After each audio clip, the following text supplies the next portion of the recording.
Hello বন্ধুরা, কেমন আছেন? আশা করি সবাই খুব খুব খুব ভালো আছেন, আমার পরিবারের সঙ্গে যুক্ত আছেন। তো আমি আজকে যে বিষয়টা নিয়ে কথা বলবো, বিষয়টা কিন্তু খুব সামান্য একটা বিষয়, খুব ছোট্ট একটা বিষয়। কিন্তু সেই জিনিসটাকে যদি ছোট অবস্থাতে আপনি রিপেয়ারিং না করেন, মানে অল্পতে যদি রিপেয়ারিং না করেন, সেটা কিন্তু একেবারে বড় মাপের রিপেয়ারিংয়ের জায়গায় দাঁড়াবে। তখন মানে অল্প খরচায় হবে না, সেটা বড় করে রিপেয়ারিংয়ের কাজ করতে হবে, তবে সেই জিনিসটা ঠিক হবে।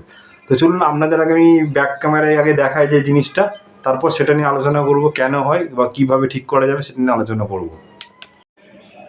তো বিষয়টা দেখাচ্ছি, দেখুন আপনাদের আমি ব্যাক ক্যামেরায় দেখাচ্ছি। এটা হচ্ছে একটা জানলা, ঠিক আছে? জানলার নিচে রিংটার লেভেলের যে তালিটায় বলা হয়, তালিটা তো ভালোভাবে লক্ষ্য করুন। এই যে ফাটাগুলো দেখতে পাচ্ছেন, এক সরু হয়ে ফেটেছে। এই যে এরকম অনেকের বাড়িতে, বিশেষ করে যে বাড়িগুলো মোটামুটি 15-16 বছর হয়ে গেছে, সেই সব বাড়ির ঠিক এই প্রশ্ন অনেক বাড়িতে ভালো করে দেখুন, আপনার নিজের বাড়িতে হতে পারে। দেখুন এরকমভাবে ফেটে গেছে। এই দেখুন, এই দেখুন, দেখতে পাচ্ছেন? এটা কিন্তু এখনো অল্প জায়গাতেই আছে। এই দেখুন উপর থেকে ক্র্যাক নিয়েছে। এই যে এটা শুরু হয় কিন্তু একদম অল্প, একদম এরম জায়গা থেকে শুরু হয়েছিল, ঠিক আছে? আস্তে আস্তে আস্তে আস্তে আস্তে আস্তে বড় হতে বড় হতে বড় হতে দেখুন এটা অনেকটা বড় আকার ধারণ করেছে, দেখেছেন? দেখুন, দেখুন এখানটা ফুলে বন্ধ গেছে। এই যে বুঝতে পারবেন, এই দেখুন, মানে এবার এটা আস্তে আস্তে ফেটে পড়বে, এরকম ব্যাপার। তো চলুন এই বিষয়টা নিয়ে আলোচনা করছি, কেন হয়, কি করলে ভালো হয়। তো নিশ্চয়ই আপনারা দেখলেন যে কী অবস্থা, এরকমভাবে আস্তে আস্তে ফাটবে, তারপর আস্তে আস্তে হতে হতে অনেক বড় করে ফাটবে। তো এটা কারণ কি, শুরু কোথা থেকে হয়? শুরু হয় এটা বিশেষ করে দেখা গেছে যে বাড়িগুলো রিংটার লেভেল ঢালাই হলো, ঢালাই হওয়ার মোটামুটি 1 বছর 2 বছর পর বাড়ি প্লাস্টার হলো, সেইগুলোতে দেখা যায় বিশেষ করে। তার কারণটা হচ্ছে অনেক সময় ঢালাইয়ের সময় কিছু কিছু রড, অ্যাকচুয়ালি নিয়ম হচ্ছে ঢালাই থেকে 1-1.5 ইঞ্চি ক্লিয়ার দিয়ে ভেতরে রাখা রড, ঢালাই ভেতরে থাকা, সেটা তো হয় না অনেক সময়।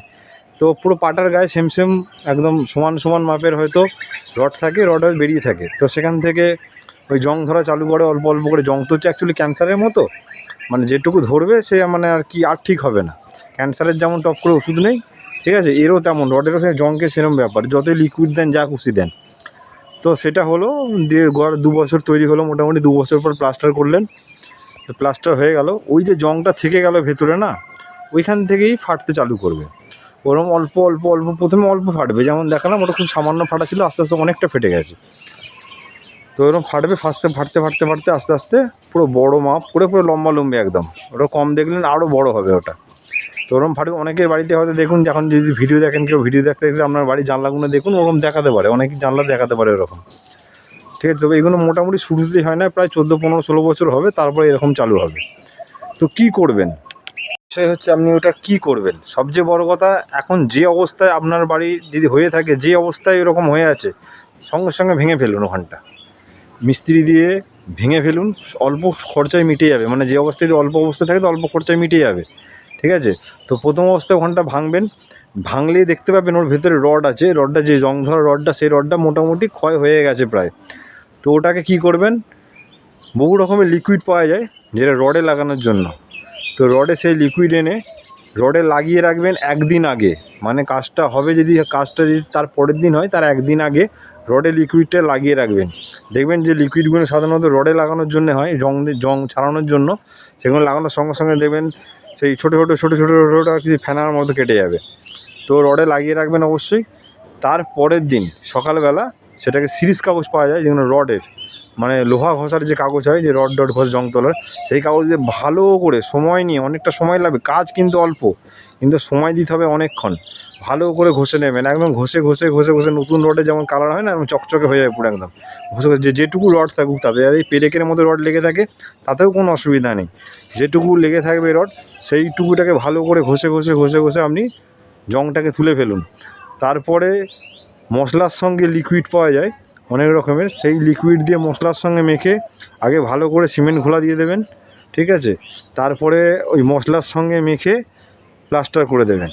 তার আগে আর একটা জিনিস ভালো আপনি করতে পারেন, সেটা অনেকে করে না, আমরা করে থাকি। সেটা হচ্ছে সিমেন্ট আর বালি, মানে বেশি করে সিমেন্ট দেবেন আর বেশি অল্প করে বালি দেবেন, দিয়ে গ্রাউট তৈরি করবেন এক ধরনের মিক্সিং করে, দুটোকে মিক্সিং করে, ঠিক আছে, পাতলা করে শক্ত করে মেখে না অল্প করে জল দিতে হবে, মেখে রডে লাগিয়ে দিয়ে তারপর সিমেন্টগুলো দিয়ে প্লাস্টার করবেন। দেখবেন সেটা আয়ু বহুত দিন যাবে। মোটামুটি এখনও যদি আপনি ওই রিপেয়ারিং কাজটা করেন, মোটামুটি আপনার এখনও 10-15 বছর ওইটা আবার চলে যাবে। আবার তারপরে সেম আমাকে নষ্ট হবেই, যে একবারে ঠিক হয়ে যাবে তা নয়। কিন্তু সমস্ত রিপেয়ারিং কাজ যা হয়, রিপেয়ারিং কাজে আয়ু কিন্তু ওই একটা রিপেয়ারিং কাজ হওয়ার পর 10 থেকে 12 বছর, 8 বছর, 9 বছর, 10 বছর, তার বেশি যাবে না। আবার যাকে তাই হয়ে যাবে, আবার আপনাকে নতুন করে রিপেয়ারিং করতে হবে।